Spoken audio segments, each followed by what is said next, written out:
नमस्कार मु डॉक्टर विश्वजित नंद euro kidney care channel को आपन को स्वागत करुच्ची आपण मानकर सहयोग ये चैनल प्रति बहुत अधिका मु आपन को कहबिनी आपन सब्सक्राइब करंतु जदि वीडियो भलो लागुची लाइक करंतु सेटा कहबिनी किंतु आपन निज को हेल्दी रखंतु सेति कहबी जे आपण आम वीडियो माध्यम रे जदि 1% भी निज को हेल्दियर करि परिबे टिके बेटर हेल्थ पाई परिबे ताहाले सेटा आम पई सफिशिएंट आज्ञा।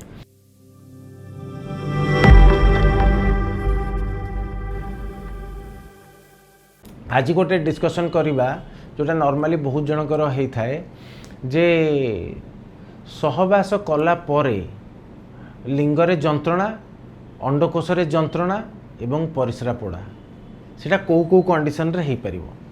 तेणुक प्रायतः लोक मैंने आसती पुणी टे ठीक हो जाती आसती पुणी टे समय पर जो बेसी जंत्रणा हुए आसती किंतु ता संगे आसोसिएटेड सिम्पटम जदि किसी डेभलप करे अलग किसी लक्षण ता संगे देखा जाए तो सेतबेले आसती माने इमिडिएटली सांगे सांगे से आसती तो ताकू आम जब देखा तार आम अल्प किसीटा कंडीशन सहवास कलापर जंत्रणा केतबेले हम जितेबाला जदि आम आज पुरुष लोकों कथा डिस्कसन करवा लेडीज मान कथा आउ गोटे वीडियो पर डिस्कसन करवा पुरुष लोक मानकर जितेबाला सहवास कलापर जदि जंत्रणा होची ता माने प्रथम जिनस है आपणकर धातु रे इन्फेक्शन होबार संभावना अच्छी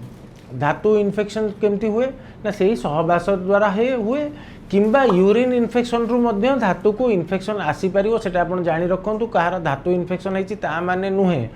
जे से केवल सहवास द्वारा ही आसी पारिछि तेणुक सहवास द्वारा आसी पारिबो यूरिन इन्फेक्शन धातुर इन्फेक्शन आसी पारिबो तो ताको आमे डायग्नोसिस केमती करबा केमती जानिबा प्रथम ताको आमे धातुर गोटे कल्चर सेमेन कल्चर करके देखिबा जे सेमेन कल्चर रे किछि यदि आसुची इन्फेक्शन ताहाले आमे जानले जे धातुर इन्फेक्शन लगी होउची तेणुक आमे ताको ट्रीटमेंट करबा सपोज जने पेशेंट मो पाखु आसिले जार सहवास कला पर जंत्रणा होउची तांको कोन केवल मु धातु कल्चर लिखिबी आउ किछि कंडीशन कोन हेई परिबोनी नाही आउ गोटे कंडीशन हेई परिबो जोटा कि भ्यारिकोसिल कौन ना अंडकोश चारिपटे जो भेन माने शिरा आर्टरी माने धमनी जो भेन गुड़ा चारिपटे थाए से भेन गुड़ाक सब जमती डायलेट हो चौड़ा हो तार भिन्न भिन्न कारण थाए किंतु कारण नॉर्मली 1% लोक देखा जाए मोस्टली आमर बिना कारणरू देखा जाए भ्यारिकोसिल जदि थाए ताहले सहवास पर अंडकोश जोर जंत्रणा हुए एवं मूत्रनली बा यौनांगरे मध्य जलापोड़ा हो पारे ताहले तांको आमे केमती डायग्नोसिस करबा अल्ट्रासाउंड द्वारा जदि अल्ट्रासाउंड रे कोन हबो डॉपलर स्टडी रे कोन हबो ना टेस्टिस बा अंडकोश चारिपटे भेन गुडाकर साइज केते तांकर ब्लड फ्लो केमती होची सेटा सब देखि बते देबे तो करी जने पेशेंट सपोज आपन जन डॉक्टर आपन पाखो आसिले जे आज्ञा मोर सहवास कला पर बहुत जंत्रणा होची परिस्रा पोड़ा होची आमर मूत्रनली रे जंत्रणा होची अंडकोश रे जंत्रणा होची मोर किंतु मो अल्ट्रासाउंड कली सेटा नॉर्मल आसिला एवं यूरिन कल्चर मध्य कली नॉर्मल आसिला धातुर कल्चर मध्य कली नॉर्मल आसिला ताहले कोन हेई पारे ताहले आ गोटे कंडीशन भी हेई पारे सेटा कहंती chronic prostatic pain syndrome chronic prostatic pain syndrome रे कौन प्रॉब्लम हुए ना क्रॉनिक प्रोस्टेटिक पेन सिंड्रोम रे आमर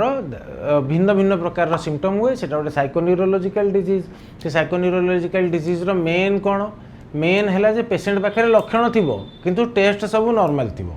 जदि पेशेंट पाखे लक्षण अच्छी आउ टेस्ट सब नॉर्मल अच्छी पेशेंट टेंशन सार एमआरआई टे कर दिंतु सार सीटी स्कैन गोटे कर दिंतु सार सिस्टोस्कोपी गोटे कर दिंतु से यूट्यूब रे सर्च करेंगे गूगल रे सर्च करेंगे कौन कौन पॉसिबल टेस्ट पेशेंट निजे आसी कहे आउ किसी आप सार टेस्ट करेंगे ना तापाई लिमिटेड टेस्ट दरकार ताकू ट्रीटमेंट कौन दरकार इंपोर्टेंट ट्रीटमेंट प्रथम है लाइफस्टाइल मॉडिफिकेशन जमती कि आप स्ट्रेस कम करेंगे आप एक्सरसाइज करेंगे योगा प्राणायाम करेंगे आप निजर बॉडी वेट कम करेंगे आप निजक रिलैक्स रखिए आपंकर जी निद शोवा कथा दिन में 6 ରୁ 8 घंटा मिनिमम शोइबे ता संगे निजर डाएट मॉडिफाई करेंगे जदि स्मोकिंग अल्कोहल इत्यादि रोचन ताकू कमेबे तापरे मेडिसिन खाइबे आउ जदि मेडिसिन रे भल